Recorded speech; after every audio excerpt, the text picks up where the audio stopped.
On a dark night, a girl who lives alone comes home late. She feels uneasy because it's like somebody is watching her secretly. After returning home, she finds out there is a power outage. Then she looks around with her mobile's light. Suddenly, a masked man attacks the girl in the dark. After several muffled bangs, the room falls silent as dead. Who is this man? What terrible things will happen to that girl? Today, we'll watch a Korean suspense thriller, Door Lock. Min is an ordinary office lady who works in a bank and lives alone. She is cautious with security awareness, so she rented an apartment with surveillance and also changed the original door lock. But lately, she always feels something is wrong, even though she goes to bed early every night, but still feels very tired after waking up.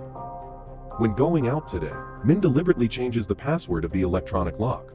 But when she gets home from work that evening, the lid of the lock that was originally closed has been opened. But then she sees a note on the door from her mother. Turns out, it was just a false alarm. Mom came to the house during the day, but couldn't get in because Min changed the password. Then Min washes up and goes to bed. Who knows, just as she lays down, there's a slight noise outside the door. It seems like someone is trying to break it. Maybe he realizes that the password was changed, so he starts to twist the handle instead. Min is terrified. She is cautiously approaching to it, then looking out through the peephole, but there is no one outside. Min opens the door and finds a cigarette butt. Then she decides to call the police immediately. Min wants them to check the fingerprints and DNA on the cigarette butt. But the officers show disdain for Min, thinking Min is trying to make a fuss out of a molehill. She is neither injured nor lost any property, not to mention seeing suspect in person. Maybe he was just a drunk who walked into the wrong door, so the police leaves. Min, who is still in shock, has to sleep because she has to get up early to work tomorrow. Midnight, she finally falls asleep. However, something terrible happens. A naked man with a vague face walks out of the bathroom, lying down next to Min calmly, and holds her in his arms. The next day, Min is woken up by the alarm, and the man is gone. Min has a terrible headache and is very tired, but she has to go to work now. When going downstairs, she suddenly remembers that there is surveillance in the apartment, and asks the administrator if she can view the surveillance footage. The administrator states that in order to save costs, corridor surveillance is just fake models, but the surveillance cameras in the lobby and elevators are functional. Min needs to rush to the bank now, so she decides to check back after getting off work. Who knows that Min would have a very rough day. In the afternoon, a man named Kim asks Min to handle deposit business for him. He also says that he lives near Min's apartment. Out of respect, Min replies that the two might be neighbors. Kim also wants to invite her to drink coffee together, but Min politely refuses. Unexpectedly, he becomes impatient and furious, and is trying to make a scene in the bank. Fortunately, the bank manager, who likes Min, comes to rescue her in time. With such a fuss, Min is not in the mood to check the apartment surveillance anymore. In the middle of the night, a creepy scene appears again. A masked man is crawling out from under the bed. He first uses a drugged handkerchief to stun Min, then comfortably goes to the bathroom to wash up as if he lives here. After making sure no trace is left, he sets the alarm clock at 4 in the morning. Then he sleeps next to Min. The next day, Min continues to work as usual. When she's waiting for the bus after work, she encounters Kim, who wants to invite Min to take a taxi with him. He even starts touching her. Min is scared. She relates Kim to the man who tried to break into her room. Could that person be him?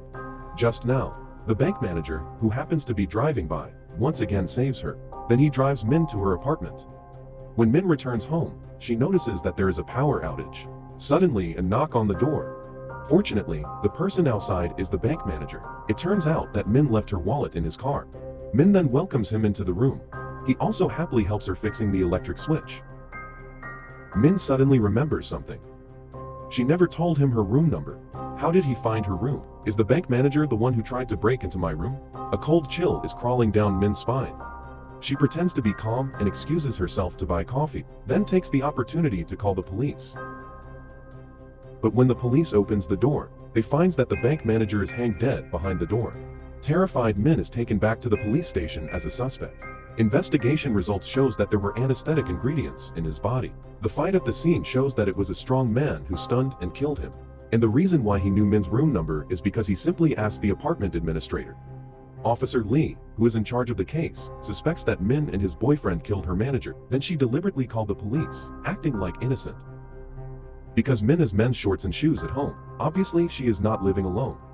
Min quickly explains that these things are just to create the illusion that there's also men living here. Many women who live alone would do this. The police has no direct evidence or motive for her, so they let her go. After days of rest, Min regains her state and goes back to work. But she is told that she is fired. It turns out that rumors that Min is a murder suspect have spread in the bank. Only her best colleague, Ju, is still willing to believe her. Ju suggests Min to move out as soon as possible. Min takes her advice. While cleaning the room, she accidentally finds a magnetic card key. This thing should have been unintentionally left behind by someone, and it looks so familiar. It's the same kind of her own door key. Does the murderer also live in this apartment? Min immediately goes to check door to door. Unexpectedly, she actually opens the room 701. Her room is right downstairs at room 601. Min walks into the room cautiously. The room is dark and no one is there. A layer of dust covers every corners of the room, which means no one has lived here for a long time. Based on credit card statements and photos, Min concludes that the owner is a girl named Soon, who also lives alone, and her credit card belongs to Min's bank. Where is this Soon now? What is her relationship with the man who tried to break it? Why did her apartment key appear in my room? Min is so puzzled. Min does not tell the police about the discovery because she doesn't believe them. Instead, she decides to investigate Soon's whereabouts herself. She asks Ju to help retrieve Soon's spending records in the bank system. The two later discovers that Soon's credit card is still being used normally. Records show that every Saturday around 1 p.m., Soon will buy things worth 3,201 at the convenience store. That's about $3. And today happens to be Saturday. Min and Ju immediately come to the convenience store. At 1 p.m., a girl wearing a mask who comes to buy a vegetable porridge that's worth 3,201. Could this girl be Soon? The two of them follows the girl all the way, arriving at an abandoned old building that is about to be demolished. There are only few people living here. The girl quickly walks into the alleys and disappears. Min and Ju decide to search separately. It doesn't take long before Min finds a suspicious house. A new smart lock is installed on the old door. The style and color of the lock is exactly the same as those of Min's room. Min tries to enter her door's password. Unexpectedly, the door actually opens. She cautiously walks in and searches around. In a messy bedroom, she finds a girl with scars all over her body, with her legs cut off. The girl is tied to bed. A bag of liquid is being injected into her arm. It turns out she is Soon, and the girl wearing a mask just then was just a coincidence. Soon is also a victim. Min hurriedly takes out his mobile and calls the police. But when she only finishes the address, the masked man is back. Min quickly hangs up the phone and hides under the bed. The masked man mutters to himself, saying that he has found a new goal, living just downstairs from Soon's room. So he is giving up on Soon now. Then the masked man injects a dose of poison into her body. Waiting until Soon dies, the masked man walks out of the bedroom to find tools to dispose the body. Min takes the opportunity to escape, but discovered when she arrives at the door. It turns out that Min left her cell phone in the room in a panic that exposed herself. But now she can't think about her mobile. She rushes out the door in full speed. Just when Min is about to be taken down, Ju pushes a cart, heavily knocking down the masked man. The police also arrives at this time, but masked man disappears. The police later discover Soon's body and Min's business card in her hand. It seems that the masked man is provoking Min. Officer Lee, who doubted Min before, finally believes her words, but the masked man wrapped him too tight. Can't make out the appearance at all. Min only remembers that he was wearing an old watch. Then she suddenly recalls that she once gave Kim her business card the day he made a scene in the bank, and Kim was also wearing an old watch. Officer Lee later finds out that Kim had a violent record. The business card, the old watch, the violent record. Based on these three facts, Kim soon becomes a suspect. But this guy only admits to admiring Min, denies involvement in 2 murders. The police has no direct evidence, so can only let him go. Now, all Min can do is to move out of his previous apartment, so she rents a new room near Ju's. But as long as she moved in that night, she receives a package containing her mobile from the masked man. After powering up, the masked man makes a video call. Min trembles as she opens the video. The camera shows Ju's place. Just now, Ju has returned home from work. The masked man attacks her from behind. Min is completely panicked. She even forgot to call the police, but rushes directly to rescue Ju. As soon as she arrives, she is stopped by Kim, but the police arrives in time. Luckily, they have been secretly monitoring Kim so that they can prevent him committing crimes. Then, police forces Ju's door open. The scene inside makes everyone gasp. The murderer used a saw to cut off one of Ju's legs. Ju is then sent to the hospital. Fortunately, her broken leg is put back together. Lee tells her they find Kim's fingerprints on the murder weapon. Now, we only need to further confirm that the DNA extracted also matches before convicting him. Min stays in the hospital to take care of Ju all day and night, and Ju finally wakes up from coma. Although she suffers cruel revenge from the murderer, Ju does not blame her. She even comforts and encourages Min to be strong. After hearing those words, Min finally feels better. Min installs the camera Lee gave her and goes to the convenience store to buy groceries. She encounters the former apartment administrator. He comes up to chat with her, but Min is not in the mood. At checkout, she suddenly notices that the administrator has purchased a vegetable porridge, and he also wears an old watch. Suddenly, Min panics. She hurries home and locks the door with 3 locks. Just now, Officer Lee calls. They just found out that Kim was killed. The results of the DNA test on the murder weapon also comes out. It's not Kim. So the police can only temporarily rule out the suspicion of Kim and continue to investigate. In other words, the real murderer is still out there. It seems that Kim's fingerprints left on the murder weapon is set up by the real murderer deliberately. But why killing him after setting him up? Min immediately recalls of the manager he just met in the convenience store. So she tells Lee that he might be the real murderer. Officer Lee asks her to hide at home to wait for him. Min is in shock and sits on the bed. Then she turns on her mobile and checks the surveillance video in the room. The most frightening thing reveals in front of her. The administrator entered the room before her and skillfully hid under the bed. Min's face turns pale. She couldn't control her fear anymore. Legs start trembling. The administrator feels her fear and grabs her ankle. Min jumps up in a startle and rushes to the door, but the 3 door locks that were previously locked by her blocks her way.